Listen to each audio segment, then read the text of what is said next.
Title: I Think My Neighbors Aren't Human, Part 1. I never believed the stories on Reddit. I was always the guy who read them at 2 a.m., felt uneasy for a few minutes, then blamed the feeling on lack of sleep.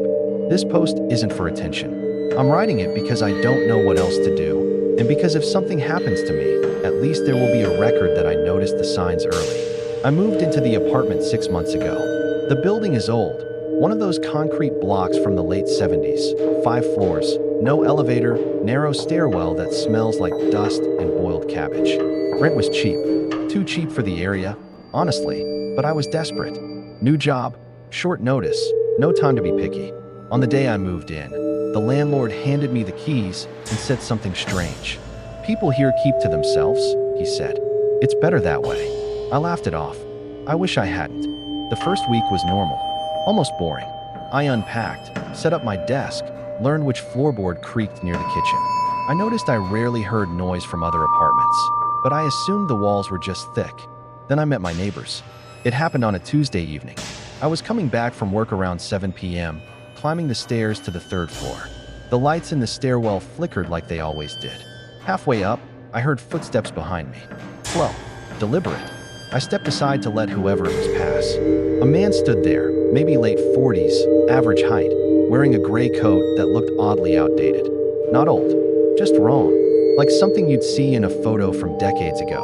He smiled, but his eyes didn't move with his face. "Good evening," he said. His voice was calm, measured, with no accent I could place. "Hey," I replied.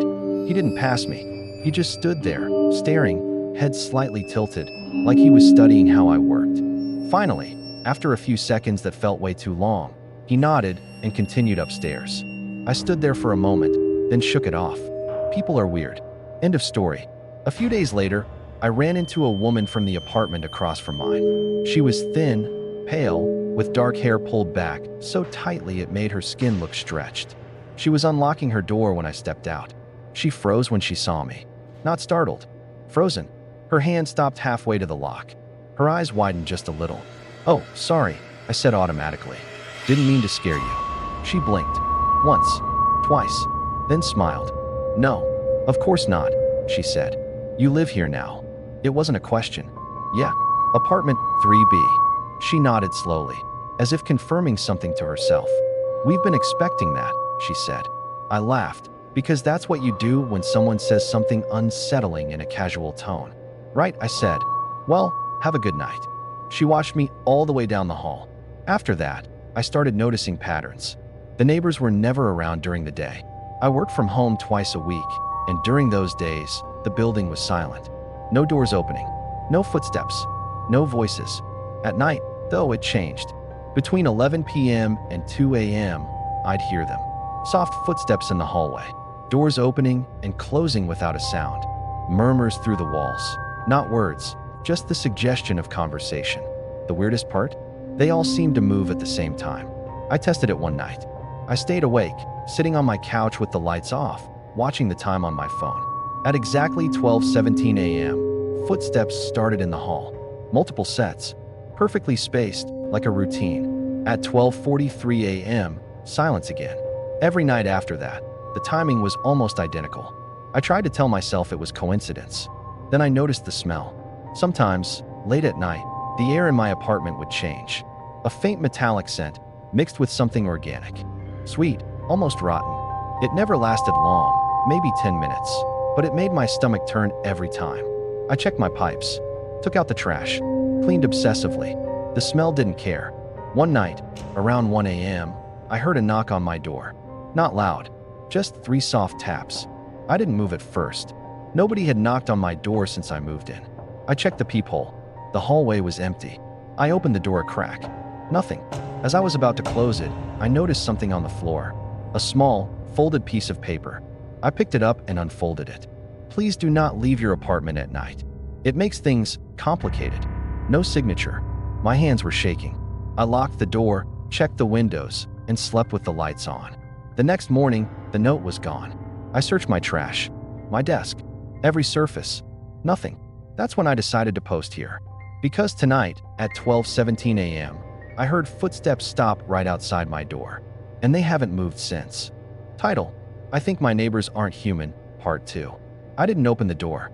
I stood there, frozen in my hallway, staring at the wood as if it might dissolve if I looked long enough. The footsteps outside hadn't moved. No shuffling, no breathing, just presence. The kind you feel in your bones more than your ears. At 12:46 a.m., they left. Not gradually, not walking away. 1 second they were there. The next, nothing. I barely slept. When I did drift off, I dreamed I was standing in the stairwell, watching people walk past me over and over again, each one smiling the same smile, each one wearing a slightly wrong version of a human face. The next morning, I called in sick. I needed answers. The first thing I did was talk to the old woman downstairs. Apartment 1A. I'd seen her a few times sitting on the bench outside the building, smoking and staring at nothing. She felt different, real somehow. I knocked on her door around 10 a.m. She opened it just a crack, chain still on. Yes, she asked. I'm from 3B, I said. I just moved in a few months ago. Her eyes changed immediately. Oh, she said quietly. You shouldn't have. I swallowed. Can I ask you something? She studied my face for a long moment, then sighed and unhooked the chain. You better come in, she said, before they notice. Her apartment smelled like old books and coffee. Normal smells. Safe smells. She gestured for me to sit.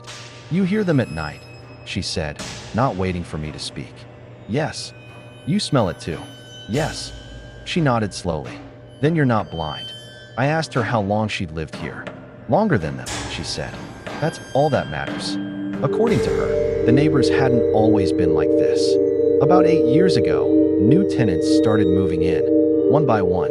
Always quiet, always polite, always wrong. They don't age, she said. Faces change a little. Hair changes. But it's like watching someone pretend to grow old. I asked her what they were. She shook her head. Doesn't matter. What matters is rules. She raised one finger. Don't talk to them at night. Another finger.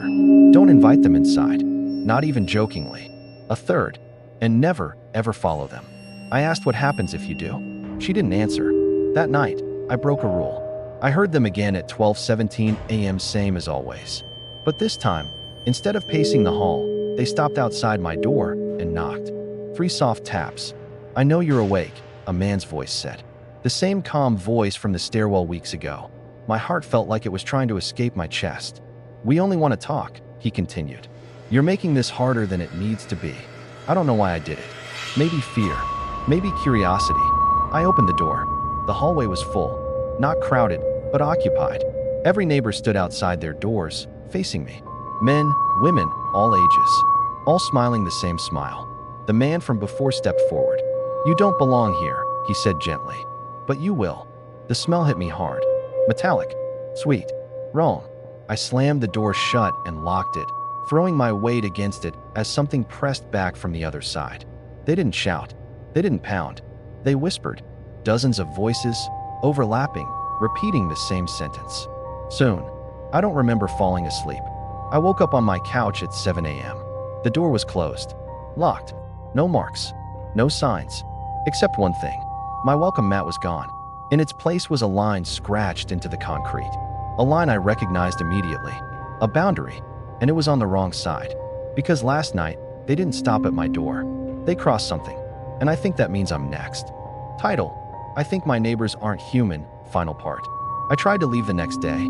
I packed a backpack with clothes, my laptop, documents, everything I thought mattered. I didn't tell anyone. I didn't say goodbye. At 11:30 a.m., I opened my door and stepped into the hallway. Every apartment door was open. No people, no movement. Just open doors, revealing identical interiors. Same furniture layout. Same chairs. Same tables. Same photos on the walls. Photos of me. Some were recent. Some were old. Childhood. School. Moments I never posted online. That's when I heard footsteps behind me. I ran. Down the stairs, 2 at a time, heart screaming in my chest. The exit door was already open, sunlight spilling in like freedom. I almost made it. Hands grabbed my shoulders, too many hands, and pulled me back. I woke up in my apartment. 3 days later. According to my phone. I don't remember those days. My inbox was full of sent emails I didn't write. Messages to coworkers explaining I needed time. Messages to my family saying I was fine. That night, they came inside. They didn't knock. They stood around my living room, calm, patient, like doctors delivering a diagnosis. "You're integrating well," the man said. "Better than most." I asked what they wanted from me. "To stay," he said. "To continue." I asked what they were. He smiled. "Neighbors. They left before dawn. Now things are normal. Too normal. The smells don't bother me anymore. The footsteps feel comforting. Familiar. I've started sleeping at 12:17 a.m. without alarms. Yesterday, a new tenant moved into 3C. He looked tired, nervous. I smiled at him in the stairwell. "Good evening," I said. And I meant it.